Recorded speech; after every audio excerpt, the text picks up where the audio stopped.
मनुष्य योनि का भोग। एक दरिद्र ब्राह्मण यात्रा करते करते किसी नगर से गुजर रहा था। बड़े बड़े महल एवं अट्टालिकाओं को देखकर ब्राह्मण भिक्षा मांगने गया, किंतु उस नगर में किसी ने भी उसे 2 मुट्ठी अन्न नहीं दिया। आखिर दोपहर हो गई तो ब्राह्मण दुखी होकर अपने भाग्य को कोसता हुआ जा रहा था। सोच रहा था, कैसा मेरा दुर्भाग्य है, इतने बड़े नगर में मुझे खाने के लिए 2 मुट्ठी अन्न तक नहीं मिला। रोटी बनाकर खाने के लिए 2 मुट्ठी आटा तक नहीं मिला। इतने में एक सिद्ध संत की निगाह उस ब्राह्मण पर पड़ी। उन्होंने ब्राह्मण की बड़बड़ाहट सुन ली। वे बड़े पहुंचे हुए संत थे। उन्होंने कहा, हे दरिद्र ब्राह्मण, तुम मनुष्य से भिक्षा मांगो, पशु क्या जाने भिक्षा देना। यह सुनकर ब्राह्मण दंग रह गया और कहने लगा, हे महात्मन, आप क्या कह रहे हैं? बड़ी बड़ी अट्टालिकाओं में रहने वाले मनुष्यों से ही मैंने भिक्षा मांगी है। महात्मा बोले, नहीं ब्राह्मण, मनुष्य शरीर में दिखने वाले वे लोग भीतर से मनुष्य नहीं हैं। अभी भी वे पिछले जन्म के हिसाब से ही जी रहे हैं। कोई शेर की योनि से आया है तो कोई कुत्ते की योनि से आया है, कोई हिरण की योनि से आया है तो कोई गाय या भैंस की योनि से आया है। उनकी आकृति मानव शरीर की जरूर है, किंतु अभी तक उनमें मनुष्यत्व निखरा नहीं है, और जब तक मनुष्यत्व नहीं निखरता तब तक दूसरे मनुष्य की पीड़ा का पता नहीं चलता। दूसरे में भी मेरा प्रभु ही है, यह ज्ञान नहीं होता। तुमने मनुष्यों से नहीं, पशुओं से भिक्षा मांगी है। ब्राह्मण का चेहरा दुख व निराशा से भरा था। सिद्ध पुरुष तो दूरदृष्टि के धनी होते हैं। उन्होंने कहा, देख ब्राह्मण, मैं तुझे यह चश्मा देता हूँ, इस चश्मे को पहन कर जा और कोई भी मनुष्य दिखे उससे भिक्षा मांग, फिर देख क्या होता है।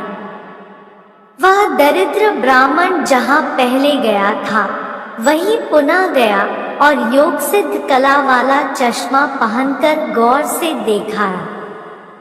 ओहो, वाकई कोई कुत्ता है, कोई बिल्ली है तो कोई बघेरा है।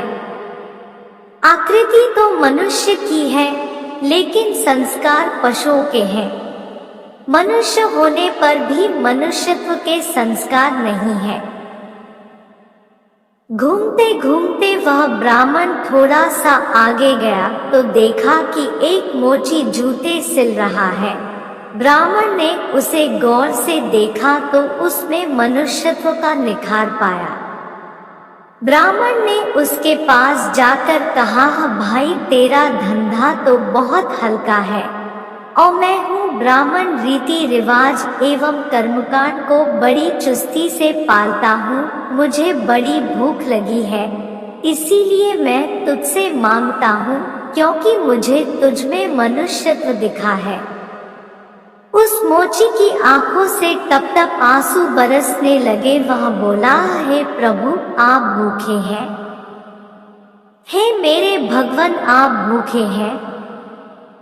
इतनी देर आप कहाँ थे? यह कहकर मोची उठा एवं जूते सिलकर टका, आना दो आना वगैरह जो इकट्ठे किए थे उस चिल्लर रेजगारी को लेकर हलवाई की दुकान पर पहुंचा और बोला, हलवाई भाई, मेरे इन भूखे भगवान की सेवा कर लो। ये चिल्लर यहाँ रखता हूँ, जो कुछ भी सब्जी परांठे पूरी आदि दे सकते हो वह इन्हें दे दो, मैं अभी जाता हूँ। यह कहकर मोची भागा और घर जाकर अपने हाथ से बनाई हुई एक जोड़ी जूती ले आया एवं चौराहे पर उसे बेचने के लिए खड़ा हो गया। उस राज्य का राजा जूतियों का बड़ा शौकीन था। उस दिन भी उसने कई तरह की जूतियां पहनी, किंतु किसी की बनावट उसे पसंद नहीं आई तो किसी का नाप नहीं आया। 2-5 बार प्रयत्न करने पर भी राजा को कोई पसंद नहीं आई तो राजा मंत्री से क्रुद्ध होकर बोला है, अगर इस बार ढंग की जूती लाया तो जूती वाले को इनाम दूंगा और ठीक नहीं लाया तो मंत्री के बच्चे तेरी खबर ले लूंगा। दैव योग से मंत्री की नजर इस मोची के रूप में खड़े असली मानव पर पड़ गई, जिसमें मानवता खिली थी, जिसकी आंखों में कुछ प्रेम के भाव थे, चित्त में दया करुणा थी, ब्राह्मण के संग का थोड़ा रंग लगा था। मंत्री ने मोची से जूती ले ली एवं राजा के पास ले गया। राजा को वह जूती एकदम फिट आ गई, मानो वह जूती राजा के नाप की ही बनी थी। राजा ने कहा, ऐसी जूती तो मैंने पहली बार ही पहन रहा हूँ, किस मोची ने बनाई है यह जूती? मंत्री बोला, हुजूर यह मोची बाहर ही खड़ा है। मोची को बुलाया गया। उसको देखकर राजा की भी मानवता थोड़ी खिली। राजा ने कहा, जूती के तो 5 रुपए होते हैं, किंतु यह 5 रुपयों वाली नहीं है, 500 रुपयों वाली जूती है। जूती बनाने वाले को 500 और जूती के 500, कुल 1000 रुपए इसको दे दो। मोची बोला, राजा जी तनिक ठहरिए, यह जूती मेरी नहीं है, जिसकी है उसे मैं अभी ले आता हूँ। मोची जाकर विनय पूर्वक उस ब्राह्मण को राजा के पास ले आया एवं राजा से बोला, राजा जी यह जूती इन्हीं की है।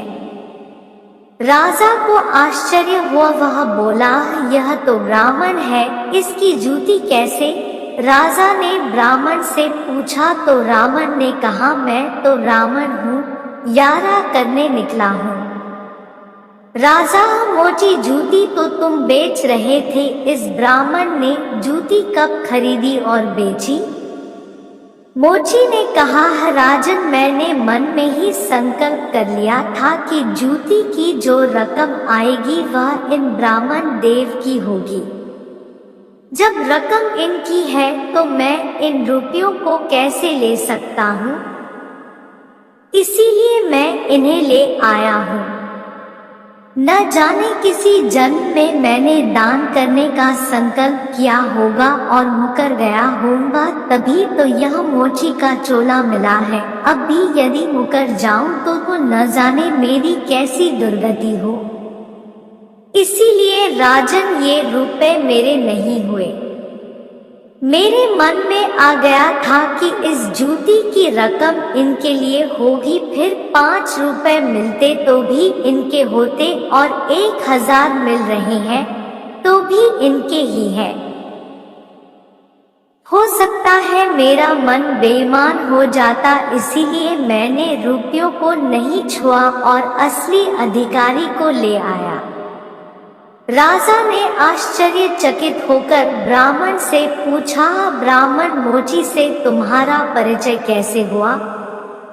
ब्राह्मण ने सारी आप बीती सुनाते हुए सिद्ध पुरुष के चश्मे वाली बात बताई और कहा कि राजन, आपके राज्य में पशुओं के दर्शन तो बहुत हुए, लेकिन मनुष्यत्व का अंश इन मोची भाई में ही नजर आया। राजा ने कौतूहलवश कहा, लाओ वह चश्मा जरा हम भी देखें। राजा ने चश्मा लगाकर देखा तो दरबारियों में उसे भी कोई सियार दिखा तो कोई हिरण, कोई बंदर दिखा तो कोई रीछ। राजा दंग रह गया कि यह तो पशुओं का दरबार भरा पड़ा है। उसे हुआ कि ये सब पशु हैं, तो मैं कौन हूँ? उसने आईना मंगवाया एवं उसमें अपना चेहरा देखा तो शेर। उसके आश्चर्य की सीमा न रही। ये सारे जंगल के प्राणी और मैं जंगल का राजा शेर यहाँ भी इनका राजा बना बैठा हूँ। राजा ने कहा, ब्राह्मण देव योगी महाराज का यह चश्मा तो बड़ा गजब का है। वे योगी महाराज कहाँ होंगे? ब्राह्मण, वे तो कहीं चले गए। ऐसे महापुरुष कभी कभी ही और बड़ी कठिनाई से मिलते हैं। श्रद्धावान ही ऐसे महापुरुषों से लाभ उठा पाते हैं। बाकी तो जो मनुष्य के चोले में पशु के समान है, वे महापुरुष के निकट रहकर भी अपनी पशुता नहीं छोड़ पाते।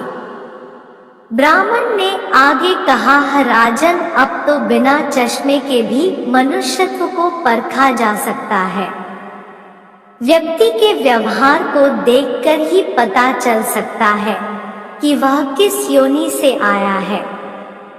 एक मेहनत करे और दूसरा उस पर हक जताए तो समझ लो कि वह सर्प योनि से आया है, क्योंकि बिल खोदने की मेहनत तो चूहा करता है, लेकिन सर्प उसको मारकर बल पर अपना अधिकार जमा बैठता है।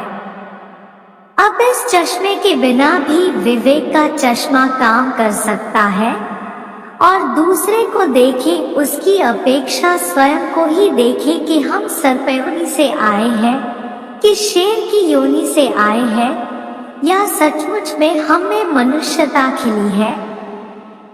यदि पशुता बाकी है तो वह भी मनुष्यता में बदल सकती है। कैसे? गोस्वामी तुलसीदास जी ने कहा है, बिगड़ी जन्म अनेक की, सुधरे अब और आजू। तुलसी होई राम को, राम भजी तजी कुसमाजू। कुसंस्कारों को छोड़ दे, बस अपने कुसंस्कार आप निकालेंगे तो ही निकलेंगे। अपने भीतर छिपे हुए पशुत्व को आप निकालेंगे तो ही निकलेगा। यह भी तब संभव होगा जब आप अपने समय की कीमत समझेंगे। मनुष्यत्व आए तो एक एक पल को सार्थक किए बिना आप चुप नहीं बैठेंगे। पशु अपना समय ऐसे ही गंवाता है। पशुत्व के संस्कार पड़े रहेंगे तो आपका समय बिगड़ेगा। अतः पशुत्व के संस्कारों को आप बाहर निकालिए एवं मनुष्यत्व के संस्कारों को उभारिए। फिर सिद्ध पुरुष का चश्मा नहीं, वरन अपने विवेक का चश्मा ही कार्य करेगा। और इस विवेक के चश्मे को पाने की युक्ति मिलती है हरि नाम संकीर्तन, यानी सत्य का संग व सत्संग से। तो हे आत्मजनों, मानवता से जो पूर्ण हो वही मनुष्य कहलाता है। बिन मानवता के मानव भी पशुतुल्य रह जाता है। इसलिए आप जो भी कमा रहे उसमें से कम 2% दान करते रहे। जो सेवा आपको सही लगे उसमें। जय जय श्री राधे।